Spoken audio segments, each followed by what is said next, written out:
আপনি যদি একটা ডাটাবেস থেকে কোনো একটা ভ্যালু আপনি ফাইন্ড আউট করতে চান, যেমন আপনি অনেক সময় দেখেছেন অনেক যেসব গ্রোসারি শপগুলোতে ওখানে যে ইনপুট দেয়, যে বিভিন্ন জিনিসের নাম দিয়ে ইনপুট দেয় এবং ওটা কয়টা আইটেম আছে এবং না থাকলে যে ওখানে জিরো দেখাচ্ছে বা খুঁজে পাচ্ছে না, এই জিনিসগুলো এখানে দেখাচ্ছে। তো ওই কাজটা আমি এখানে করব। এখানে দেখেন যে স্টুডেন্টদের লিস্ট আছে, তারা মার্ক, রেজাল্ট, গ্রেড এবং স্পোর্টস পারফরমেন্সের রেজাল্ট এবং এই স্পোর্টস পারফরমেন্স এবং মার্কের উপর বেস করে তারা যে রিওয়ার্ড পেয়েছে, এইসব ইনফরমেশনগুলো এটা একটা বড় ডাটাবেস এখানে দেখতে পাচ্ছেন। বড় বলতে খুব বেশি না, এখানে প্রায় 50টা ডাটা আছে, 50টা স্টুডেন্টের লিস্ট আছে। এখন আমি যদি মনে করি যে এত বড় লিস্ট থেকে যদি এখন 50 বলে হয়তো খুঁজতে খুব একটা দেরি হবে না, যদি এরকম হতো এটা যদি 1000 হতো বা 2000 হতো আপনার খুঁজতে সময় লাগতো। যদি ওইটা হয় তাহলে সেই ক্ষেত্রে আপনি যদি এখন খুঁজতে চান যে যেমন প্রথমে যে জান্না যে সে কত গ্রেড পেয়েছে এবং কত রিওয়ার্ড পেয়েছে সেটা যদি আমি চাই, তাহলে আমি যদি এখানে তার নামটা লিখবো, এখানে তার গ্রেডটা শো করবে, এখানে তার রিওয়ার্ড শো করবে। তো সেই কাজটা আমি করতে গেলে দেখুন আমি এটা ভি লুকআপের মাধ্যমে করছি। তো সেটার আগে আরেকটা কথা বলি, ভি লুকআপ এখানে ফর্মুলার ভিতরে গেলে লুকআপ অ্যান্ড রেফারেন্স এটার আন্ডারে ভি লুকআপটা পাবেন। তো এই যে ক্যাটাগরি, এই ক্যাটাগরিটা নিয়ে আমি এখনো আসি না, এটা সামনে আসবে। তো আপনি যদি ভি লুকআপ নিয়ে যদি একেবারে ধারণা না থাকে, আপনি এই ভিডিওটা আপনি পরে দেখতে পারেন। এই ভি লুকআপের টিউটোরিয়ালটা দেখে আপনি এটা দেখলে আপনার জন্য বুঝতে আরো ইজি হবে। তো আমি এখানে ভি লুকআপ দিয়ে আমি এটা করছি, ইকুয়াল ভি লুকআপ।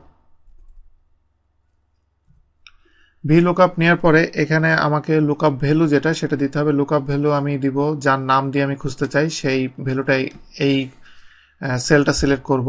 এরপরে টেবিল অ্যারেটা হলো যে রেঞ্জ, যে ডাটাটা রেঞ্জ টেবিল যেটা আমরা এখান থেকে তৈরি করি। এখানে ড্রপ ডাউনে গেলে বিভিন্ন নাম এখানে আপনারা দেখতে পাচ্ছেন, এখানে আপনি নামটা পাবেন। অথবা আমি যদি F3 প্রেস করি এখান থেকে পাবেন, অথবা ইউজ ইন ফর্মুলা এখান থেকে আপনারা পেতে পারেন। তা আমি এটা ডাটা নামে এই রেঞ্জ টেবিলটা তৈরি করে রেখেছি। এটা যদি আমি দিই এখানে সরাসরি এখানে ডাটা চলে এসছে এবং এখানে কতটুকু এরিয়া সিলেক্ট হয়েছে দেখেন, এখানে এই টেবিলের পুরো এরিয়াটা এখানে সিলেক্ট হয়েছে, যেটা আমি সিলেক্ট করেছিলাম আগে। কমা দিয়ে এখন আমি যেহেতু আমি এখানে দেখেন যে গ্রেড পয়েন্টটা আমি সিলেক্ট করতে চাই, কত নম্বর ঘর 1 2 3 4 5, 5 নম্বর কলামে গ্রেড আছে। সো আমি 5 নম্বর কলামটা আমি দিলাম। দেওয়ার পর আমি এক্সাক্ট ম্যাক্স চাই না অ্যাপ্রক্সিমেট ম্যাক্স চাই, অবশ্যই আমি এক্সাক্ট ম্যাক্স চাই। এক্সাক্ট ম্যাক্স দিয়ে আমি ট্যাব দিলে ফলস ভ্যালুটা নিবে, নিয়ে আমি এটা ভি লুকআপটা অফ করে দিলাম। দেওয়ার পরে এখন আমি এখানে প্রথমে একজনের নাম বসানোর, প্রথম JANNA জান্না, তার নাম বসানোর পরে দেখেন জান্নার জন্য গ্রেড সি যেটা সেটা এখানে চলে এসেছে। এরপরে এখানে যে রিওয়ার্ড সেকশনে আমি এখানে আবার আরেকটা ভি লুকআপ অ্যাড করব।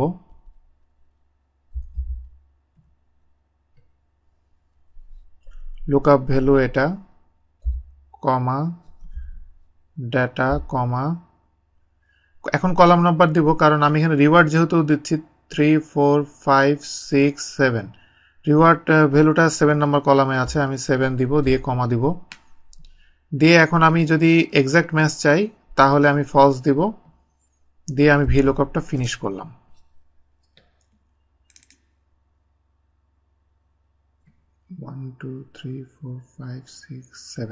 আচ্ছা, এখানে আমার এটা 7 হবে, এটা আমার হিসাব করতে ভুল হয়েছিল, এজন্য এরর শো করছে। আমি 7 দিলে এখানে 100 দেখাচ্ছে। এখন এখানে দেখেন, এখানে আমি অন্য একজনের নাম দিই সেরিনার নাম দিয়ে যদি আমি সার্চ দিই, সেরিনার নাম দিয়ে এখানে আমি সার্চ দিলে সেরিনা দেখেন এখানে তার গ্রেড সি এবং সেখানে 100। রেইনা দিয়ে আমি যদি সার্চ দিই তাহলে দেখেন যে রেইনা এখানে গ্রেড A+ এবং 5000। আমরা এটা ভেরিফাই করে দেখি, রেইনা গ্রেড A+ এবং 5000। এভাবে আপনি বিশাল বড় ডাটাবেস থেকে এভাবে আপনি ভ্যালু আপনি পেতে পারেন। কিন্তু আমি এখানে যদি দিই অ্যাশলই দিয়ে আমি যদি এন্টার দিই তাহলে দেখেন এখানে কি দেখায়। এখানে আপনাকে এখানে একটা ইরর দেখাচ্ছে এবং এই ইররের পাশে এখানে একটা ড্রপ ডাউন আছে, এটা কি টাইপের ইরর সেটা আপনাকে শো করবে। তো এই ইররটা হলো ভ্যালু নট অ্যাভেলেবল, এই টাইপের ইরর। তার মানে সে যেটা খুঁজছে সেই ভ্যালুটা এখানে পাচ্ছে না। তো এই ধরনের ইরোর ক্ষেত্রে ইফ এন এ আমি ইউজ করব, যেহেতু ভ্যালু পাচ্ছে না। লাস্ট লেসনে দেখেছিলেন ইফ ইরোর কি জন্য, যদি ইরোর টাইপের ভ্যালু হয় সেটা আলাদা কথা, এখন এটা ভ্যালু নট ফাউন্ড এই টাইপের ইরোর। এটার জন্য আমি ইফ এন এ ইউজ করব। ইফ এন এ প্রথমে অ্যাড করে দিব, অ্যাড করার পরে এটাকে আমি কমা দিলাম। দেওয়ার পরে যদি এখন যে ভি লুকআপ থেকে যে ভ্যালুটা সেটা যদি নট ফাউন্ড হয়, তাহলে আমি এখানে দিব নট,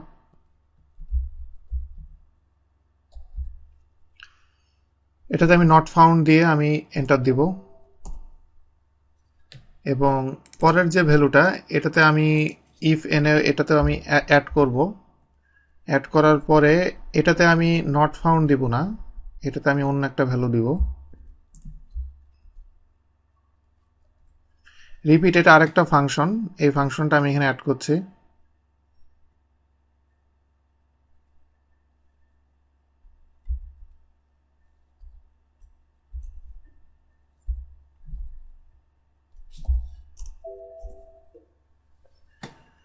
দেখেন আমি যখন ইফ এনে ইউজ করলাম, এখানে সে যখন গ্রেড মানে নেম দেওয়ার পরে সে যখন পাচ্ছে না, এখানে নট ফাউন্ড আমি ভ্যালু দিয়েছিলাম, নট ফাউন্ড, এবং এখানে রিওয়ার্ডের ঘরে কিছু নাই।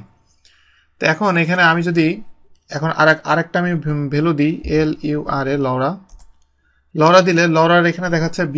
আমি লরা এখানে আমি যদি দেখি, যেমন আমি এটাকে ফিল্টার করে নিতে পারি, তাহলে আমার জন্য বুঝতে সুবিধা হবে।